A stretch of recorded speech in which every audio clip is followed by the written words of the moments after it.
ဒီ web application ကို AI သုံးပြီးတော့ code တစ်ကြောင်းမှမရေးဘဲနဲ့15မိနစ်အတွင်းဘယ်လိုတည်ဆောက်မလဲဆိုတာကို step by step ဒီ video ထဲမှာပြောပြပေးပါမယ်။အရင်ဆုံး DeepSeek ကိုသွားပြီးတော့ application အတွက်လိုအပ်တဲ့ features တွေကို brainstorm လုပ်ခိုင်းမယ်။ဒီနေရာမှာ DeepSeek မှမဟုတ်ဘူးတခြားရွေးချယ်စရာတွေအများကြီးရှိတယ်။ Gemini, ChatGPT, Grok, Cloud AI အကုန်လုံးသုံးလို့ရတယ်။အခု features တွေရပြီဆိုတော့ AI ကိုcode ရေးခိုင်းဖို့ prompt ထုတ်မယ်။အခုသုံးထားတဲ့ prompt ကိုဒီ video ရဲ့ description ထဲမှာလည်းယူလို့ရတယ်။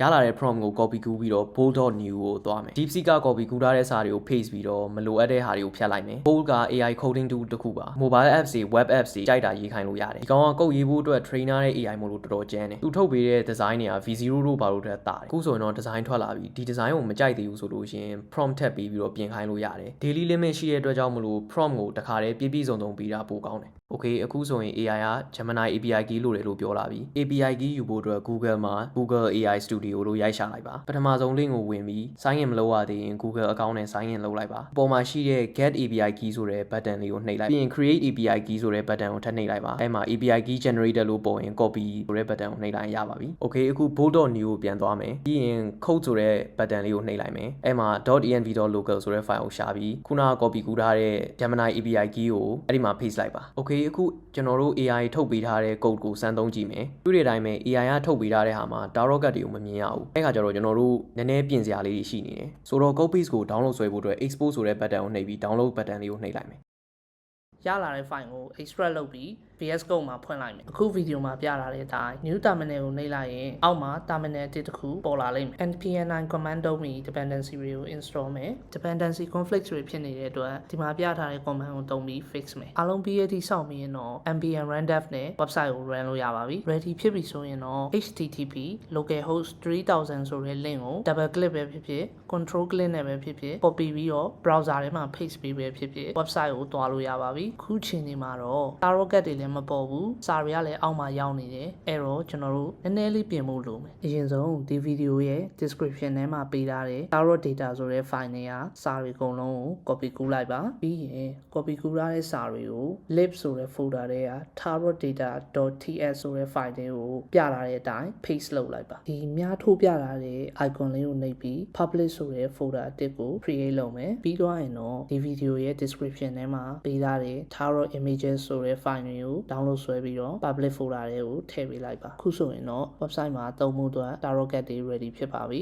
ခုပုံလေး website မှာပေါ်ဖို့အတွက်ဆိုရင်တော့ကျွန်တော်တို့သူ့ရဲ့ code ထဲမှာနည်းနည်းသွားပြင်ဖို့လိုပါမယ် app ဆိုတဲ့ folder တွေက page.tsh ဆိုတဲ့ file ကိုဖွင့်ပြီးရင် line number 190မှာရှိတဲ့ img tag ကို next.js ရဲ့ image component ပြောင်းမယ်အခုများထိုးပြလာတဲ့import image from next image ဆိုတဲ့ line ကိုထည့်ပေးဖို့မမေ့ပါနဲ့ line number 46က image ကို image URL ကိုပြောင်းပါ line number 229မှာ image ရဲ့ width နဲ့ height ကိုထည့်ပေးပါ image ရဲ့ source ကိုလည်းအခု video မှာပြထားတဲ့အတိုင်း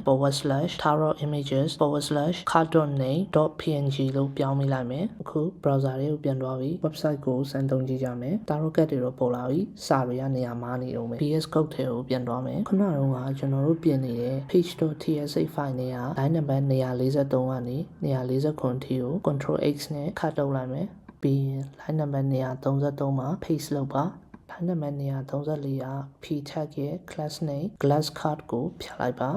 insert 0နဲ့ absolute လို့ရိုက်တဲ့ line number 238ကို copy paste လုပ် bg gradient to t ဆိုတာကို b လို့ပြောင်း test white ကို test foreground လို့ပြောင်းအခုကျွန်တော်ဟိုပြင်လုပ်နေတာdesign ပြင်နေတာဖြစ်တဲ့အတွက်ကြောင့်မို့ကျွန်တော်လုပ်တဲ့အတိုင်းလိုက်လုပ်ရင်လည်းရတယ်လို့ကိုယ့်အနေကိုစိတ်ကြိုက်ပြင်ချင်လည်းရတယ်ကျွန်တော်ကတော့ကိုယ့်အနေကို design ကြီးစမ်းကြည့်ကြဖို့ကြံပြုချင်တယ်အခုဆိုရင်ကျွန်တော်တို့ရဲ့ဒီ simple tarot web app လေးကသုံးလို့ရပါပြီပေါ့နော်ပြီးသွားပြီလို့ပြောရမှာပေါ့ project ကိုဒီမှာရက်လိုက်ရင်လည်းရတယ်လို့တူတူဆက်ပြီး live လုပ်ကြည့်အောင်မယ်ဆိုလည်းရပါတယ်ကျွန်တော်ဒီနောက်ပြောပြတော့မှာမြန်မာစာနဲ့ပြန်ဖြည့်အောင်ဘယ်လိုလုပ်မလဲဆိုတာပြောပြတော့မှာဖြစ်ပါတယ်page.tsh ထဲကိုပြန်သွား line number 89မှာ question ဆိုတဲ့ use state အသစ်တစ်ခုကိုထည့်မယ် line number 169မှာ input fee အသစ်တစ်ခုထည့်မယ်ဒီနေရာမှာဗီဒီယိုကိုခဏ pause ပြီးတော့ line number 169ကနေ